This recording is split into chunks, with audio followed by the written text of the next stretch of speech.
আসবে বলে। রিয়া দিদিমণি গো, ও রিয়া দিদিমণি, আমি বরঞ্চ ওই বাড়িতে চললুম গো। হ্যাঁ, কি জানি বাবা, ওই বাড়িতে নাকি আবার রাগারাগি শুরু হয়ে যায়। চললুম আমি।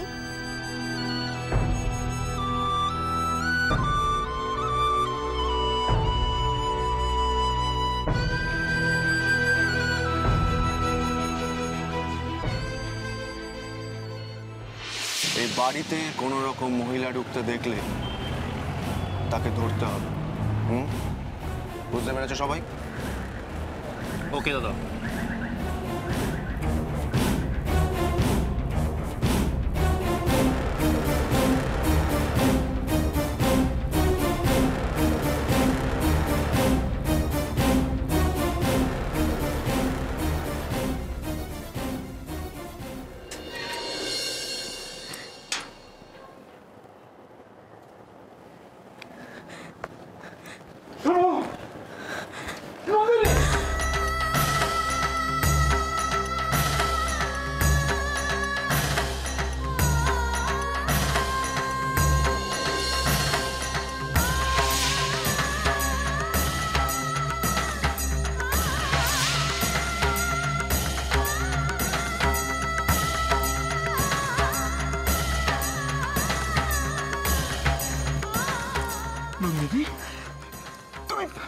তুমি কার কাছে মুখ লুকোচ্ছ মা?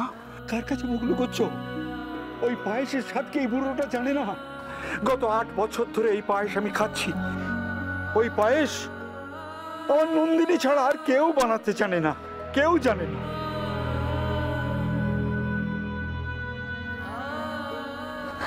দোহাই তোমার বাবা, তুমি কাউকে কিছু বলো না।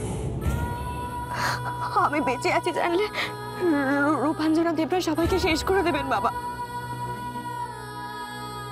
পুলিশ কিছু করার সুযোগও পাবে না বাবা। রাহুলের প্রাণটা ওনার হাতের মুঠোয়। কোন রকমে বেঁচে আছে বাবা মানুষটা। ওকে ওকে জড়ভরত বানিয়ে রেখে দিয়েছে। তুই বেঁচে আছিস মা? তুই বেঁচে আছিস?